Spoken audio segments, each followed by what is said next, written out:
The young seagull was alone on his ledge. His two brothers and his sister had already flown away the day before. He had been afraid to fly with them. Somehow, when he had taken a little run forward to the brink of the ledge and attempted to flap his wings, he became afraid. The great expanse of sea stretched down beneath, and it was such a long way down, miles down. He felt certain that his wings would never support him. So he bent his head and ran away back to the little hole under the ledge, where he slept at night. Even when each of his brothers and his little sister, whose wings were far shorter than his own, ran to the brink, flapped their wings, and flew away, he failed to muster up courage to take that plunge, which appeared to him so desperate. His father and mother had come around, calling to him shrilly, upbraiding him, threatening to let him starve on his ledge unless he flew away. But for the life of him he could not move. That was 24 hours ago. Since then nobody had come near him. The day before, all day long, he had watched his parents flying about with his brothers and sister, perfecting them in the art of flight, teaching them how to skim the waves and how to dive for fish. He had, in fact, seen his older brother catch his first herring and devour it, standing on a rock,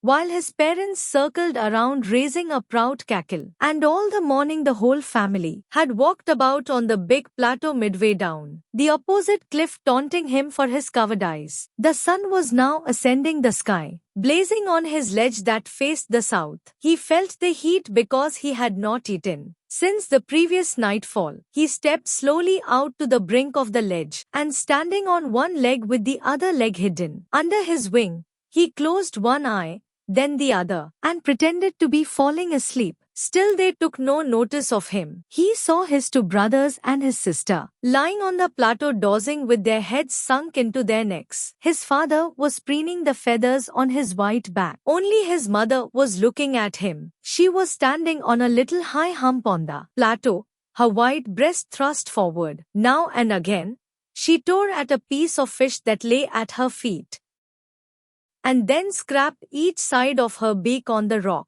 The sight of the food maddened him. How he loved to tear food that way, scraping his beak now and again to wet it. He cried, begging her to bring him some food. She screamed back derisively, but he kept calling plaintively, and after a minute so he uttered a joyful scream. His mother had picked up a piece of the fish and was flying across to him with it. He leaned out eagerly, tapping the rock with his feet, trying to get nearer to her as she flew across. But when she was just opposite to him, she halted, her wings motionless, the piece of fish in her beak almost within reach of his beak. Waited a moment in surprise, wondering why she did not come nearer, and then, maddened by hunger, he dived at the fish. With a loud scream he fell outwards and downwards into space. Then a monstrous terror seized him and his heart stood still. He could hear nothing, but it only lasted a minute. The next moment he felt his wings spread outwards. The wind rushed against his breast feathers,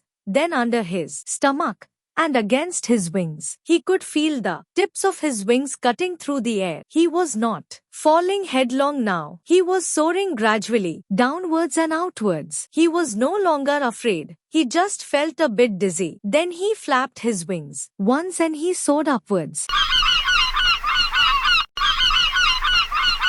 His mother swooped past him, her wings making a loud noise. He answered her with another scream.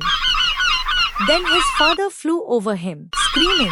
He saw his two brothers and his sister flying around him, curveting and banking and soaring and diving. Then he completely forgot that he had not always been able to fly, and commended himself to dive and soar and curve, shrieking shrilly. He was near the sea now, flying straight over it, facing straight out over the ocean. He saw a vast green sea beneath him, with little ridges moving over it, and he turned his beak sideways and cawed. His parents and his brothers and sister had landed on this green flooring ahead of him. They were beckoning to him, calling shrilly. He dropped his legs to stand on the green sea. His legs sunk into it. He screamed with fright and attempted to rise, again flapping his wings. But he was tired and weak with hunger, and he could not rise, exhausted by the strange exercise. His feet sunk into the green sea, and then his belly touched it, and he sunk no farther. He was floating on it, and around him his family was screaming, praising him, and their beaks were offering him scraps of dog fish. He had made his first flight,